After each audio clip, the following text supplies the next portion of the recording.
தகட்டப்பள்ளி சாமரடையை மேலும் பூக்காரம்மா வந்தார். பூக்களை பறித்தார். பறித்த பூக்களை அழகாக தொடுத்தார். கூடை முழுவதும் வைத்தார். தலையில் தூக்கி கொண்டார். கையில் கையை எடுத்தார். கை வீதிக்கு நடந்தார். கால் வலிக்க நடந்தார். கூவி கூவி விட்டார். சந்து பந்து பார்க்காமல் சளைக்காமல் நடந்தார். அனிதா அம்மா வந்து அல்லிப்பூ வாங்கினார். சார்லஸ் மாமா வந்து சாமந்தி பூ வாங்கினார். மஞ்சுளா மாமி வந்து மல்லிகை பூ வாங்கினார். ரேவதி அத்தை வந்து ரோஜா பூ வாங்கினார். முகமது அண்ணா வந்து முல்லைப்பூ வாங்கினார். மருது தம்பி வந்து மறிக்கொழுந்து வாங்கினார். செங்கமலம் வந்து செவ்வந்தி பூ வாங்கினார். கார்குழலி வந்து கனகாமரம் வாங்கினார். கூடை பூவும் தீர்ந்தது.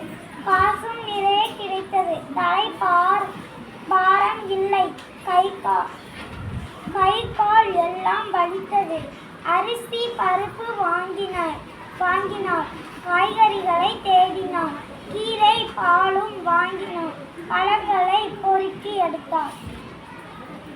பஸ்ஸில் ஏறி உட்கார்ந்தார். வீட்டிற்கு வந்து சேர்ந்தார். சொந்து தண்ணீரை குடித்தார். ஓய்வாக சாய்ந்து அமர்ந்தார். பழத்தை வெட்டி தின்றார். பாலை காய்ச்சி குளித்தார். கொல்லை பக்கம் போனார். களைப்பு போக குளித்தார். வீட்டை பெருக்கி துடைத்தார். பாத்திரம் எல்லாம் விளக்கினார். சோறு குழம்பு சமைத்தார். எடுத்து நடுவில் வைத்தார். பிள்ளைகளை அழைத்தார். சாப்பிட வட்டமாய் உட்கார்ந்தனர். சுவையான உணவைத்தான் சுவைத்து உண்டனர். வாசலுக்கு வந்தனர். கதைகள் பேசி மகிழ்ந்தனர். 9 மணி ஆனதும் வாயை விரித்து போட்டார். பிள்ளைகளை தூங்க வைத்தார். பையை எடுத்து வந்தார். பணத்தை எண்ணி வைத்தார். கணக்கு எழுதி முடித்தார். கொட்டாவி விட்டார். தூக்கம் சொக்கி சாய்ந்தார். காலை நீட்டி படுத்தார். குரட்டை விட்டார். Very good. அவருக்கு ஒரு கிளாப் பண்ணுங்க.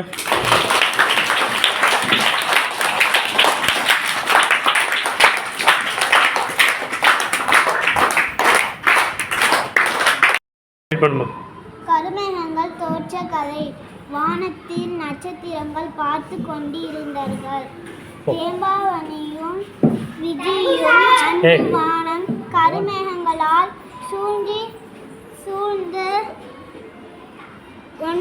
சூழ்ந்திருந்தது. 1-2 நட்சத்திரங்கள் மட்டும் எட்டி பார்த்தன. மேகத்தால் சூரியனை மறைக்க முடியுமா தேம்பாவணி என்று கேட்டான் விஜி. தேம்பாவணி சிரித்தாள். முறியும் விஜி. இது இங்கும் ஒரு கதை உள்ளது. சொல்கிறேன் கேள் என்றாள். சூரியனும்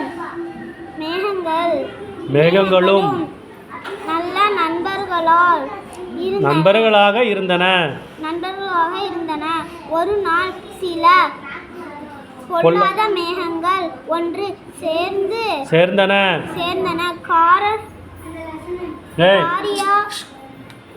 புகை போல அவை திரண்டு வந்தன. சூரியனை முழுவதுமாக மறைத்து விட்டன. ம் காடு இருண்டது. இருண்டது. பறவைகள் பயந்து மறைந்து விட்டன. பறவைகள் பயந்து ஒளிந்தன. விலங்குகள் தானே இருக்கு. விலங்குகள் திகைத்தன. செடி கொடி எல்லாம் அஞ்சின. ஆனால் சரி போதும்.